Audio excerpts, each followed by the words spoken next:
Welcome to Seminole Sidelines. Happy Wednesday to you. Hope you're having a great week. It's been a really good week for the Florida State football coaching staff, hosting camps and prospects. We are talking about 2 5-star visitors on the Florida State campus. That's a big deal to begin with, no matter how these commitments end up, because it just shows you a little bit about how far Florida State football recruiting has come under Mike Norvell. Yet another we like to kind of reflect on the climb. Hey, what's up? And I think in part we've also reeled in Charles Fishbein here for a few moments. All right. Busy man, Charles Fishbein. It's kind of like Adam Schefter on ESPN. We might have a balm at some point, a fish balm at some point during a live Seminole Sidelines. But we welcome. You never know when a source calls. Yes, you never know. It could be a Power 5 coach. It could be a high school coach. You never know.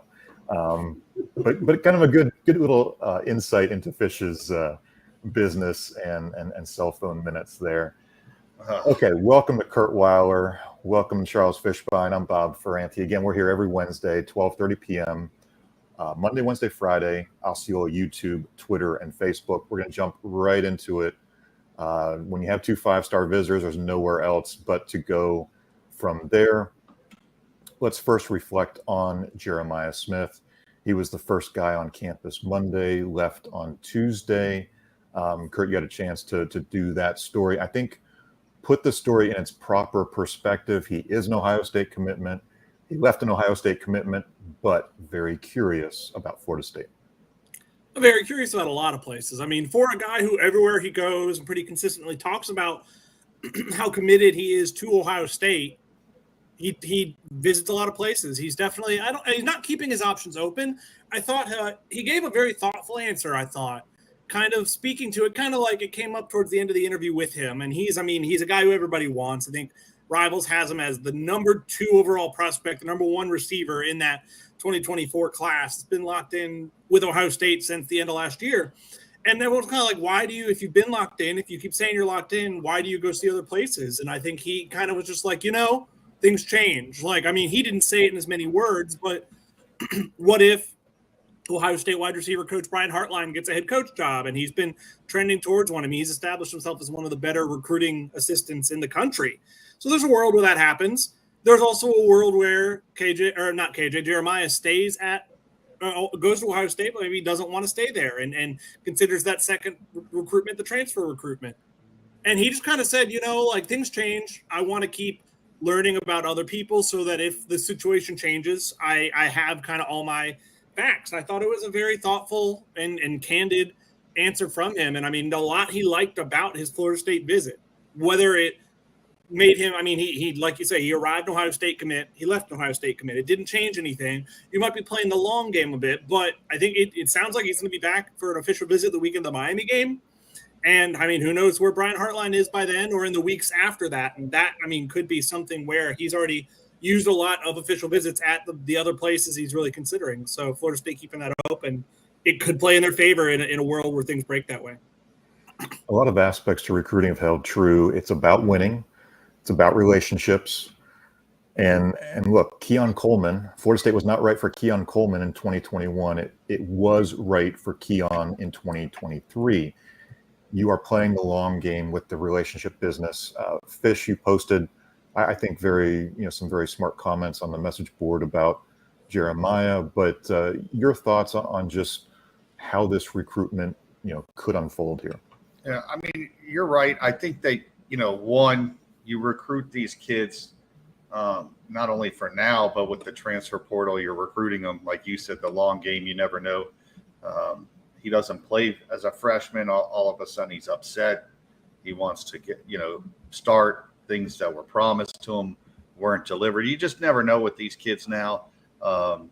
Also, I always take into account, you never know what happens. You don't ever want a situation where something happens with a family member or anything, but all of a sudden somebody in the family gets ill or whatever. Now the kid doesn't want to go that far from home, or the parents don't want the kid too far from home, and you've recruited them. It gives you a chance now to not be you're in the ball game. You've recruited him. The kid liked what you had to say. So I've always said until signing day, I believe you recruit these kids till the end, or they stop taking your call and you just can't get into contact with anymore, because recruiting could change from now to January or February, and you just don't want to be out of the mix. If you're in the mix, I've seen it so many times where you see a kid, Jalen Ramsey was a kid FSU was never in on, but they hired Jeremy Pruitt. All of a sudden they landed him, and then you had DeMarcus Walker, who he was recruiting. Florida State was recruiting him, but he had committed to Alabama, and then you just never know. One of these coaches or a contact or a friend or somebody could end up on FSU staff. So you always want to recruit these kids all the way to the end, because you just never know. Jeremiah Smith's a difference maker. We've talked about it. There's not many of these guys that could come into a program and take you from 10 to 12 wins. But if you could get these guys that can take you from 10 to 12, all of a sudden you're playing for playoffs and national championships, when before you were good. You're a 9-10 win team. It's nice, but all of a sudden these type of guys are those guys that put you over the top. That's why he and KJ Bolden are so important, because those are the ones that get you over the top. Another more recent example, true. I mean, like you mentioned with Jalen, Zaire Thomas is someone who the Florida State staff just kind of stayed in contact with. And when a lot of the places he was considering had coaching changes, as can often happen, guys got fired or guys left, whatever, he fell right into their lap, where it was a place that made the most sense because it was a stable place amongst the lack of stability elsewhere. So, I mean, yeah, this staff seems to be very good about, playing the long game and being aware of, just because someone's committed or just because we're not trending towards maybe landing them doesn't mean things can change. Things change fast in the college football world. And it's worked out for them, right? I mean, they continued to remain in contact with Landon Thomas, for example, when he was committed to Georgia, and then he made that flip back to Florida State. I think it's good until the coaching staff hears the words, "I'm locked in, stop texting, stop calling." Yeah. Or they stop responding. Yeah. Exactly. You just continue to check in. So let's move on to KJ Bolden. Again, the 5-star safety from Buford, Georgia. He is not committed. He is making visits, gathering intel for what he wants to do with his decision, saying to Kurt and some of the other writers at the Moore Athletic Center today that Florida State is in a top 5. There's not a full flushed out top 5, but KJ Bolden, very, very intrigued by Florida State. Kurt, your thoughts overall on KJ in the interview there? Yeah, he's a guy who, and it's a phrase that's thrown around sometimes, he pretty candidly called Florida State his dream school. I think he has been hoping to kind of see the success on the field that would make him consider Florida State. And I think, he talked about this was an unofficial visit as well, where Florida State has kind of saved the official visit for a later date. Sounds like it might be the Miami weekend for him too. But he talked about, think they're supposed to be good this year. Maybe I think the words were try and bring us home a natty. And I think, if Florida State is as good as we think they can be this fall, I think that will make a difference for him, because you look at who he's considering. He's taken official visits to Ohio State and Georgia, the hometown team being Georgia. He's taking one to Bama this weekend. He clearly wants to play for a contender. So he seems like a case where maybe even more than Jeremiah Smith, you need to show it on the field this fall if you want to be in contention for him. He said he is pondering he might commit like late July, August, but whether he does or not, and whether that's Florida State or not, it sounds like he wants to be back for an official visit here along with Auburn in the in season. So, it's another case where maybe Florida State's not the initial landing spot, but maybe the recruitment's not entirely over. And Florida State is doing really well in defensive back recruiting. They've already got some prospects lined up for 2024. We'll see. Some of these guys are listed as athletes, and they could end up at DB, for example. So we don't exactly know how the full room will end up. But KJ Bolden is a truly a big fish if Florida State can reel him in. Yeah, you're looking at a Derwin James. I think Carlos Williams was one of those guys too, even though he ended up at running back. Those guys are 5-star kids like KJ. You saw the impact that Derwin had. It makes the other guy's job next to him a lot easier when you're that good. And I've always said, I know this kid took FSU out of his top 5 at one point, but I've always said follow the visits. he continues to step back on Florida State's campus. I think that means something. They're in the ball game with them. That's all you can ask. And once again, this is a long game you're playing, whether it's basically he's waiting to see what happens. I've said this is a very important year. Florida State's gone all in. They've got a lot of experience on this football team. I have a friend that does like breakdowns of all the teams in the state and also the ACC. And they like, as far as like minutes and snaps used, Florida State's like one of the highest teams returning. So this is a big year for them on the field. They've got to get to that 10-win season again. Even if they get to 10 wins and they don't make the playoffs or they don't get to a championship game this year, if they get to 10 wins, these are the type of kids that you can sell on the point. Listen, we're not getting there until you come. So we need you to get us over the top. And if these kids continue to see consistent success on the field, a 10-win season, again, followed up by the prior season going 10 wins, this kid, KJ Bolden, may sit there and go, you know what? I like Florida State. I like this Tallahassee. I like the players on that team. I feel confident enough in my ability that I'm the one that's going to get us over the top. And that's what happened back before 2013. A lot of those guys, I remember dealing with the Jeff Lucks and the LaMarcus Joyners. They were they believed so much in that coaching staff and what they were doing at that time. They just needed to see progress. They saw it, and those guys felt, hey, we're the guys that are going to get this team to that next level. And most of those kids were. They were the ones that were the difference makers and why Florida State not only played for a national title, but won one. I think this is the same thing. You're seeing it with these guys, KJ Bolden, Charles Lester, all of these guys. They are the difference makers. I know the fans can sit there and go, well, we could develop 3-stars. Listen, they will only get you so far as a program. And you saw with TCU. TCU is very well coached, had very good players. But you know what? They played Georgia. And it didn't matter the coaching. The players won that football game at the end of the day.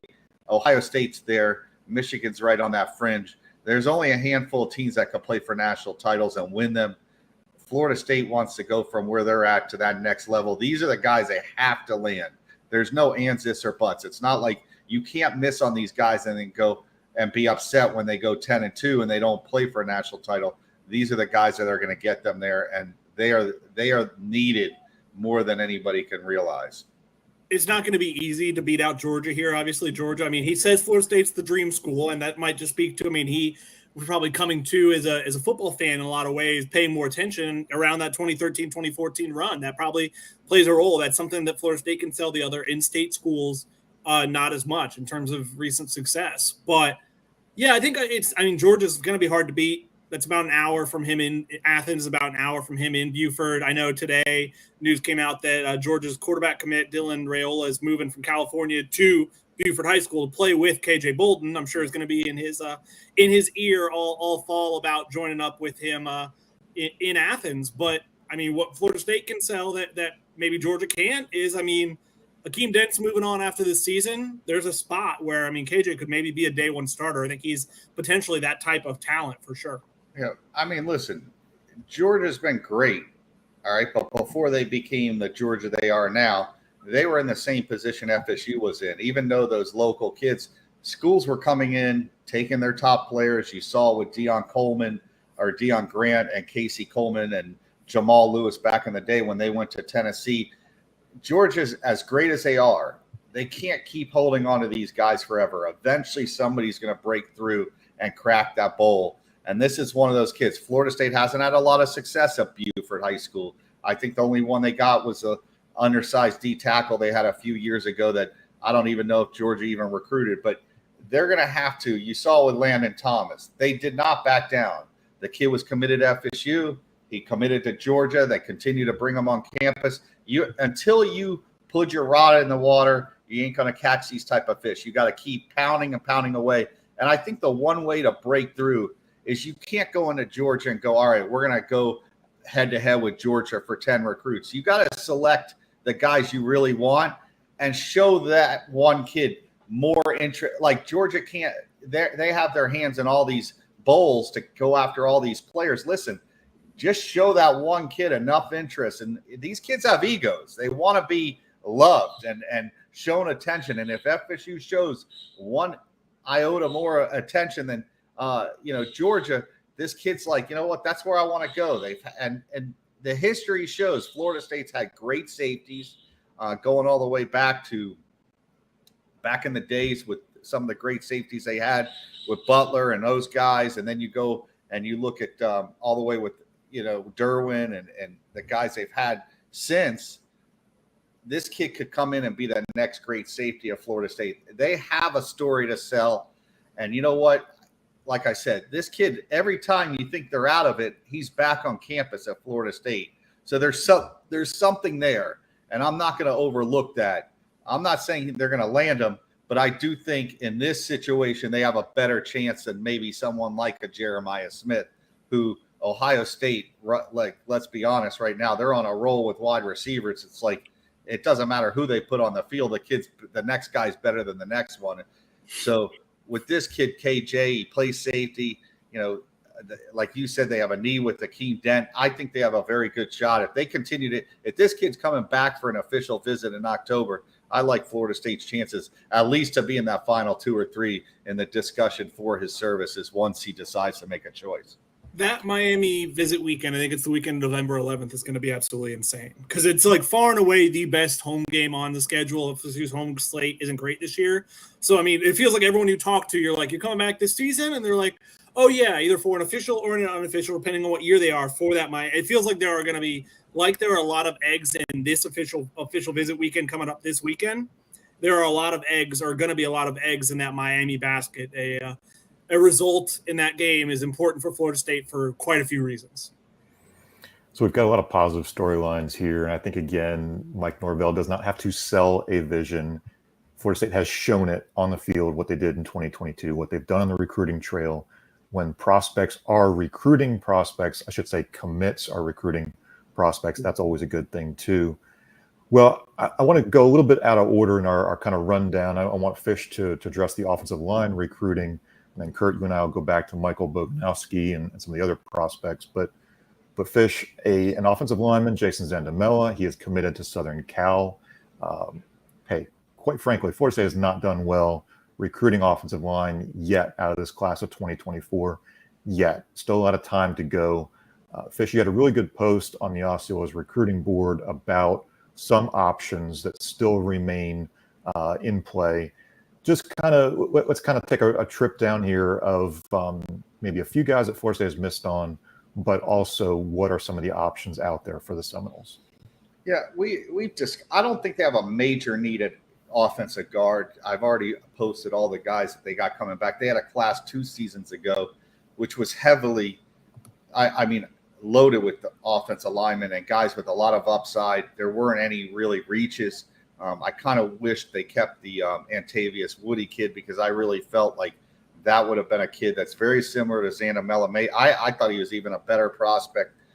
Could have been a great guard. For some reason, they moved him to D tackle, and he felt was a position of need. But when you look at the early kids, Charlton, some of these other guys, Julian Armella, they have a lot of options inside, and they're young guys. They're not in a major need for guards. That's why you did not see them throw out a ton of offers for offensive guards. Now, a kid like Jonathan Daniels, who's 6'2 3/4, that's what he measured in at the Under Armour Combine. I know he's got long length, and he's got length as an offensive tackle, and they're recruiting him as a tackle. Really, the only 2 guys we've seen is Isaiah Wynn, who went to University of Georgia. Someone like that you can compare to is like fringe 6'3". And then you go back, the last guy Florida State had like this was Rodney Hudson, but Rodney Hudson eventually moved to where his natural position was center guard. And I think that's the same thing with Daniels. Daniels can start out at tackle, but if they have a miss in Zandamela, they could always take Daniels, who I thought of the 2 was going to be the one that eventually did not end up in the class. Now you take him, he takes that guard spot, that guard center spot. He's probably a more athletic guy, not as big and as physical and as developed, but Daniels now takes that spot. Now you just have to focus on the tackle spot where they've thrown out a lot more offers. I think they're going to end up filling those needs. As long as Coach Atkins is there and Coach Norvell's there. I'm not going to worry about the O-line recruiting anymore. These guys have shown that they have a plan. Do I have concerns for other positions? Sure. But this is one position I'm not worried about at all. I don't think the fans should worry until these guys prove us wrong. They turned around the worst room on the team relatively quickly. They've always had a plan. They've thrown numbers at this. There's going to be other guys there's going to be guys that are going to enter the portal. My stance on that, but there's always going to be one or two guys that they're going to pull from the portal on the O-line. So I'm not really concerned with Jason Zandamela going to USC. He's not an All-American right now. He's not this can't-miss prospect. He's a good player, but that was going to come in and have to redshirt, or he wasn't going to play as a freshman. And you've already seen they really don't play these young kids a whole lot. So it's going to take time. This kid could go to USC, do his thing. You know what?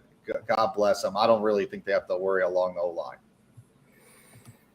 Okay, well, some good thoughts there. Just want to put offensive line recruiting in perspective. Obviously, a lot of time left here, 5+ months going up to the early signing period of December.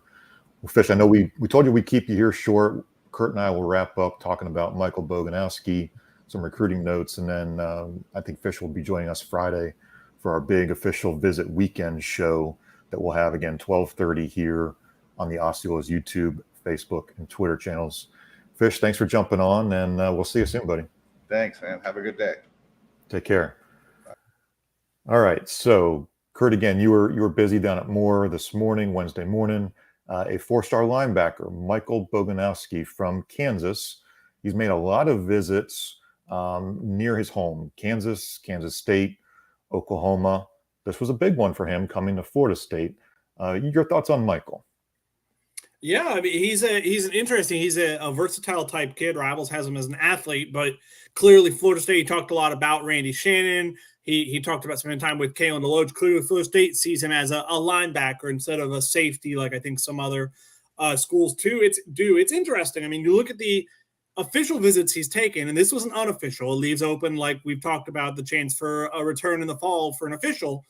But it's a lot of schools around him. I mean, for a kid in Kansas, he's been to Kansas, he's been to Kansas State, he's been to Oklahoma. Those are kind of a lot of it. This feels like a bit of a anomaly in terms of geographically where he stopped in. But I mean, he's a guy who, I mean, you've talked about Florida State's linebacker board, and I think he's a guy who has emerged as maybe some other options have faded or changed. Just, I mean, recruiting boards are constantly changing like that. But no, he definitely came away impressed. He got to talk to Kalen DeLoach. I thought it was interesting. He talked about Randy Shannon. Kind of part of their time together was looking at film and kind of like pointing his film and saying, here's where I think you're a good fit in this defense, showing him some film of FSU linebackers and saying, I think this guy does things similar to what you do, kind of the cross comparison in that way. This was, I mean, coming away, this was his first visit to FSU, but it sounds like he quite possibly could come back before making a decision sometime in the fall, and it might maybe for an official visit, maybe add him to the Miami weekend. Who knows?